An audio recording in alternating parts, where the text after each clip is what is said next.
भक्ति की बल पर पाप करने के लिए ये नाम अपराध है ना, बल पर। हम तो भगवान के भक्त हैं, इससे क्या होता है?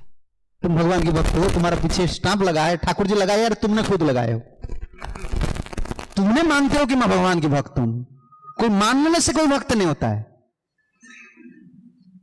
मानने से कोई मन मान लिया है मैं भगवान का भक्त हूं। ठाकुर जी माना है क्या? गुरु जी माना है आप हम भक्त हैं?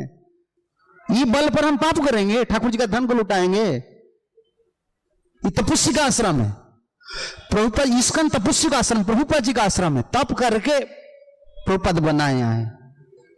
आवश्यक से जो अधिक भोग करता है ना, उसका भजन नहीं होगा, कभी भक्ति नहीं होगा।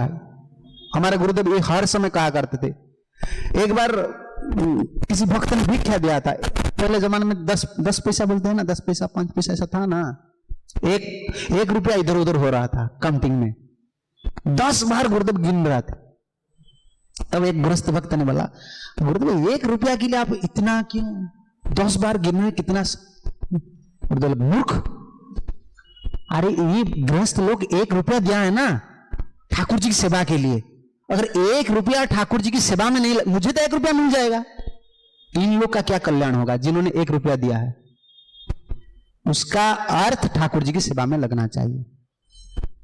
1 रुपया के लिए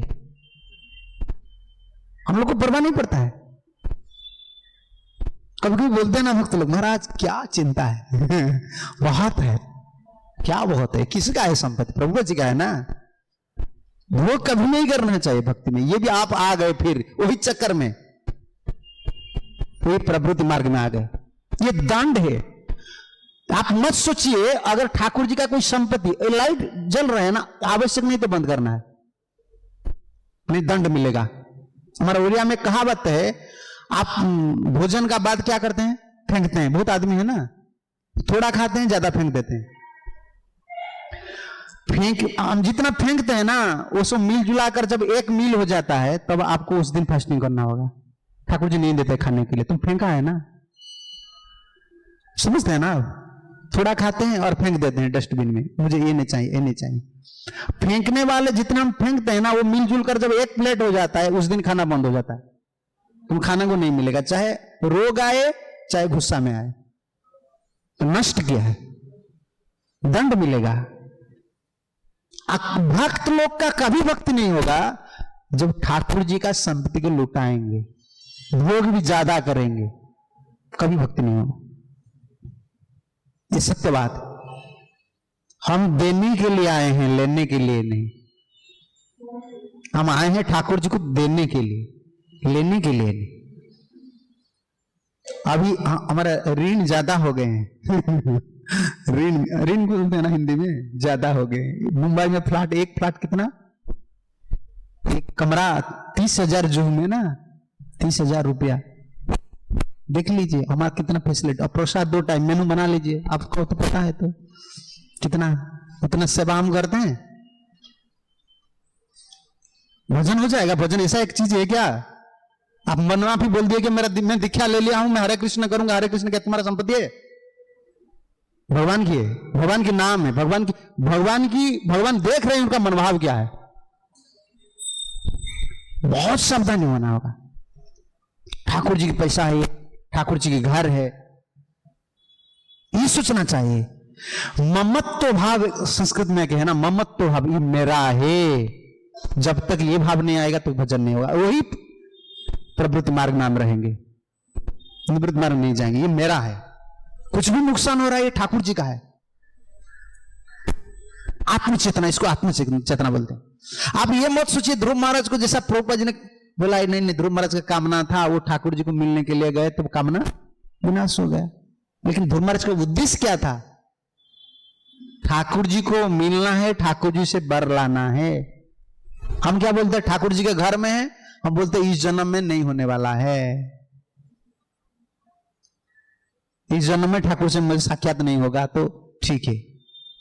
नहीं, ध्रुव महाराज ने ये नहीं बताया मैं ठाकुर को साक्षात करूंगा, उसे वर लेकर आऊंगा। ये डिटर्मिनेशन था। इसलिए जब ठाकुर को दर्शन किया ना, परिवर्तन हो गया। स्थाना भैसे स्थितु, प्रभुपाद जी ने लिखा है हरिभक्ति शुद्ध से लाकर। बहुत चिंतन करके, हम लोग चिंतन करके बोलते हैं, प्रभुपाद जी ने चिंतन नहीं किया है, ठाकुर जी उनको सब स्फुरण कर देते, इसको स्फुरण बोलते हैं, क्या लिखना है। इसलिए प्रभुपाद कहा करते थे, मैं जब तात्पर्य खुद पढ़ता हूं मुझे आनंद लगता है, अरे किसने लिखा है इसको। प्रभुपाद जी ये कहा करते, ये सत्य है। ठाकुर जी जब स्फुरण देते हैं ना, आप जो बोलते हैं, जो लिखते हैं, आपको पता नहीं चलता है। उस समय बुद्धि, आपका जो बुद्धि त्रिगुणातीत बुद्धि है ना, त्रिगुण बुद्धि है ना, उसको प्रिडोमिनेट कर देते हैं, नीचे डाल देते हैं। ठाकुर जी बुद्धि का ऊपर आ जाता है, इससे लिखवाते हैं, जो कुछ भी बुलाते हैं, सब लिखा है प्रभुपाद जी ने। लेकिन हमारा लक्ष्य यही है, श्लोक में है ना, निवृत्ति मार्ग में जाना है,